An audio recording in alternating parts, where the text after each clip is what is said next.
को मेरा नाम डॉक्टर मारिया अनवर है। मैं कंसल्टेंट गायनेकोलॉजिस्ट और सब फर्टिलिटी एडवाइजर हूँ। आज जिस मौजू में मुझे बात करने का मौका मिल रहा है वो है स्मॉग इन प्रेगनेंसी।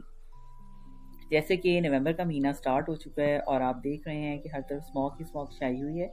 स्मॉग होती क्या चीज़ है? बेसिकली ये स्मोक और फॉग का कॉम्बिनेशन होता है और ये हाई कंटेंट पोल्यूशन में, एयर पोल्यूशन में शामिल होता है, ठीक है। और जैसे कि आपको पता है हमने इसी आबो हवा में सांस लेना है, तो सांस के ज़रिए ये जो सारे गंदे पार्टिकल्स होते हैं जो कि एयर पोल्यूटेंट्स होते हैं, ये आपकी सांस के अंदर शामिल हो जाते हैं, आपके खून से मिलकर ये बच्चे तक पहुंचते हैं।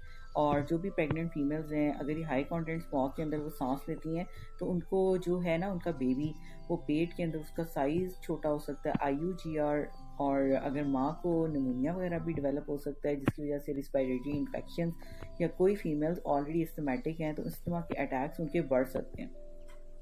इस वजह से बच्चा जो है वो पेट में सिकुड़ने लग जाता है, बच्चे का पानी कम हो सकता है, बच्चे की पैदाइश कबल अज़ वक्त हो सकती है। और अगर माँ को बहुत ज़्यादा फीवर है और सेप्सिस में माँ चली गई है तो ज़ाहिर बात है बच्चे को कॉन्जेनिटल निमोनिया और उसके अलावा न्यूनेटल सेप्सिस में भी बेबी जा सकता है। और इसके अलावा बच्चे की जो है प्लेसेंटा वो टाइम से पहले कैल्सीफाइड हो सकता है और आंवल भी फट सकती है, क्योंकि बच्चे की मौत का बायस बन सकती है। तो इस चीज़ को आप इजी मत लें, ये जो आपके आसपास स्मॉग है, ठीक है। और अगर फीमेल पेशेंट्स हैं जो कि प्रेग्नेंट हैं तो बेहतर है कि ज़्यादातर जब ये वाला टाइम स्टार्ट हो, जिस वक्त स्मॉग ही स्मॉग चाहिए होती है, ज़्यादातर मगरिब के बाद और सुबह फजर से पहले पहले, तो उस टाइम पे बिला वजह घर से बाहर मत निकलें। और अगर आप अफोर्ड कर सकते हैं, और बेटर है कि आप अपने घर में, अपने ख़ास तौर पे अपने रूम में एयर प्योरीफायर्स जो होते हैं ना, जो एयर प्योरीफिकेशन करते हैं, उनको इंस्टॉल कराएं, ताकि आपकी जो आसपास की इन्वायरमेंट है जो कि आपके घर के अंदर है, वो जो एयर है वो प्योरीफाई हो जाए। और उसके अलावा आप अगर नीम गर्म पानी का इस्तेमाल ज़्यादा करें, बिला वजह आप घर से बाहर मत निकलें रात के वक्त। और अगर आपको कोई खांसी बुखार है, इसको ईजी मत लें, फौरी तौर पे आप डॉक्टर से रुजू करें ताकि आपकी रिस्पायरेटरी ट्रैक में अगर कोई अंडरलाइंग इन्फेक्शंस चल रही हैं तो वो टाइमली करेक्ट हो जाएं और उनका ट्रीटमेंट हो जाए, बजाय इसके कि आपकी छोटी मोटी इन्फेक्शन भी है स्मॉग के साथ मिलके वो सीरियस हद तक आपके लिए बीमारी बढ़ जाए और आपको सांस लेना जो है वो दुश्वार हो जाए। क्योंकि प्रेगनेंसी में बंदे की ऑलरेडी इम्यूनिटी कम होती है और थोड़ी सी बीमारी भी जो है ना वो ज़्यादा बॉडी को बुरे तरीके से अफेक्ट कर सकती है। और अपने आसपास प्लांटेशन को प्रमोट करें, रात शाम के वक्त पानी का छिड़काव करें अपने आसपास, अपने मतलब लॉन में या अपने वरांडे में। और उसके अलावा जो अपना घर है उसको साफ़ सुथरा रखें।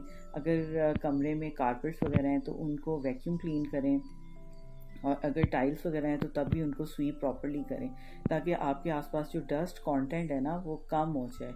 और ये सारी चीज़ें जो हैं, अगर आप इन चीज़ों को इम्प्लीमेंट करेंगे तो इस तरह आप स्मॉग में के बावजूद भी जो है ना आपकी प्रेगनेंसी जो है वो इससे इफ़ेक्ट नहीं होगी। और इसके अलावा ये है कि अगर आपको बाहर निकलना भी पड़ता है तो बेहतर है कि आप ना कार या ऐसी चीज़ में निकलें कि जिसकी वजह से आपकी डायरेक्ट बाहर की इन्वायरमेंट से एक्सपोजर ना हो। और मास्क का इस्तेमाल ज़रूर करें। अपने फेस को आप अपनी नाक और अपने मुंह को ढांप के रखें।